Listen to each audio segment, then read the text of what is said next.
The next topic is electric braking. So what is mechanical braking? In mechanical braking, we forcefully stop the mechanical rotation.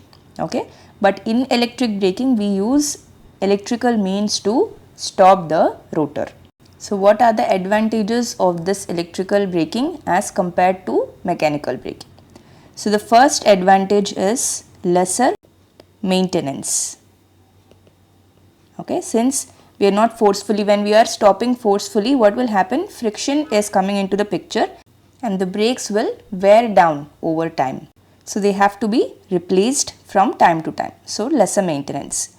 Next, smoother braking. The braking achieved by electric means is more smooth. Now what about the disadvantages? So the only disadvantage is the cost. It is more expensive as compared to mechanical braking. Okay. Now what are the different types of electric braking that you have? The first one is regenerative braking. So what happens in regenerative braking? The DC machine that you take, it will be operating in the motor mode, right? The same DC machine can operate in the motor as well as generating mode. So if you take the shunt motor, this is the field winding, the armature current is flowing like this into the armature for motor. Okay, so this is the direction of IA for motor. What will happen in generator? The direction of armature current will change because now it is in the generating mode. So the DC machine will generate the voltage and it will drive the current. So this is the generator mode. Now currently the machine is working in motor mode. So it is taking the armature current. If we somehow make this armature current reverse its direction, then it can go into generating mode. Okay. So whatever kinetic energy is currently there while it was running as motor, all of that kinetic energy will turn into electrical energy. Okay. And all of this is happening while still connected to the supply. So part of the energy is given back to the supply. So first you write down what is happening in this method and then we will see how we are making the machine go into generating mode. Okay. So here the DC machine operating as motor is changed into generating mode while still connected to supply. Okay. So the mechanical energy is converted to electrical energy, thus stopping the machine. So when the mechanical energy is not there anymore, it means that there is no rotation. Okay. So that is how the machine is stopped. Now how can we make the machine go into generating mode? Okay. So the direction of current, it will be changed if the EMF, the internal EMF that is present in the DC machine, it is made higher than the supply voltage, right? In motor, what is going to happen? If the internal voltage is EB, then IA is equal to Vs minus EB by RA. Now Vs is here, Vs is greater than EB. Now if we can make, let us say the generating mode, EG is the EMF. Then here IA is equal to EG minus Vs by RA. So what is happening here? EG becomes greater than Vs. So the internal EMF, if we are able to make it higher than the terminal voltage or the supply voltage, then the direction of current can be reversed. So how can we make this? There are various methods. First method is by increasing the field flux. So we know that the internal EMF is equal to K phi into omega, whether it is a motor or a generator. Now if we increase the field flux, okay, then E can be made greater than Vs, supply voltage. So you can write by increasing the field flux, internal EMF can be increased to a value greater than supply voltage, thus reversing the direction of armature current. Okay, so this is nothing but the generating mode. Another way is, what is the other parameter that is present here? Speed. If you increase the speed value, then E can be made greater than supply voltage. So the same thing here, but instead of field flux, here it is field flux, and the second method is by increasing the speed. So by increasing speed, this is also one method. And finally, we can also reduce the supply voltage. Okay, supply voltage we can control, right? So reducing the supply voltage to a value less than back EMF. Okay, so these are the various methods by which we can send the machine into generating mode. So you can write down here methods to switch to generating mode. Okay, so this is called as regenerative braking, and one advantage of regenerative braking is that part of the energy is given back to the supply. So you can write it as an advantage.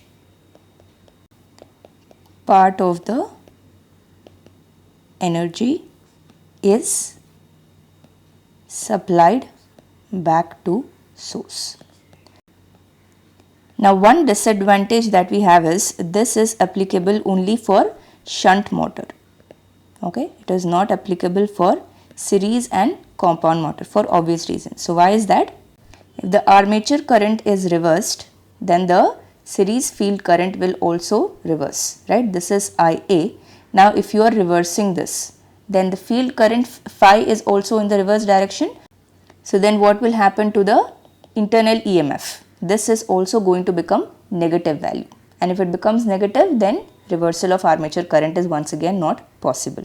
Okay, so you can write down here, for same thing will happen for compound motor because there is a series winding as well there.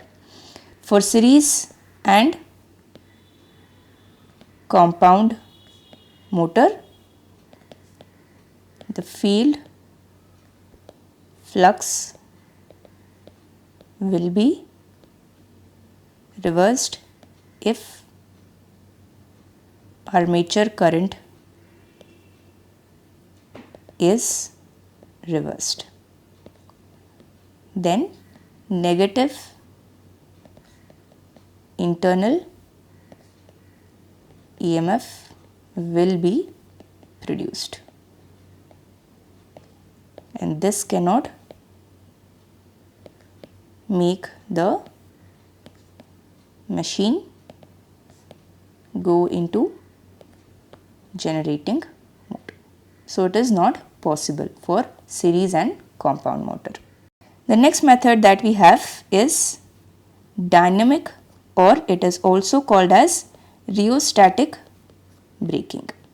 So what happens? It is slightly similar to regenerative braking. Now instead of being still connected to supply, the motor that we have, so this is the motor, it will be connected to supply Vs. Okay, so now this is in the motoring condition. Okay, now removing the supply, we connect a resistance. In place of the supply, there is now going to be a resistance. Okay, so now the motor is running with some speed, so it will have some kinetic energy. This kinetic energy will now be converted into electrical energy driving the current, and all of this energy will be dissipated in this resistor. Dissipated, all kinetic energy will be dissipated in this resistor. Okay. So once all of the kinetic energy is used up, the motor will automatically stop. So you can write down, in this method, the motor is disconnected from its supply and connected to a braking resistor. So we are calling it a braking resistor because it is used in braking the machine. Okay. Now its kinetic energy will allow it to operate in generating mode. Okay. Thus, all its kinetic energy is converted into electrical energy, which is dissipated through the resistor in the form of heat. So this method, it will work for series as well as compound motors. Okay. Now the next method that we have is plugging. So in plugging, what is going to happen? We will reverse the torque. Reversing the torque. What is the expression for torque? It is equal to K phi into IA. Now torque is making the machine rotate in one direction. Now if you are reversing the flux or the armature current, then what will happen to torque? Torque will also be reversed. Okay. So initially, if the rotor was moving in this direction because of the torque produced in this direction, now torque direction is reversed. So the rotation also, it will try to push the machine into rotating in the opposite direction. In this way, it will act like a brake. Okay. Now all of this energy, it will be, once again we use a resistor where the energy is dissipated in the form of heat. Okay. So you can write down, in this method, either the field current or the armature current is reversed to obtain a torque in the reverse direction. Here a resistor is introduced to dissipate the electrical energy in the form of heat. Okay. So plugging is the most inefficient form of braking because it is taking some energy and it is also wasting energy. Okay. Because the armature current and field current are still required, it is taking the energy, and all of that energy it is dissipating through the resistor in the form of heat. Okay. So this is the most inefficient form of braking.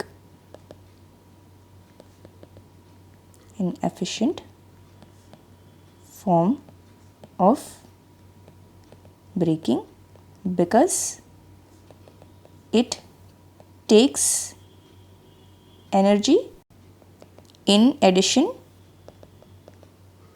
to dissipating energy. What is happening in regenerative braking? It is giving back some of the energy back to the system. And what is happening in dynamic or rheostatic braking?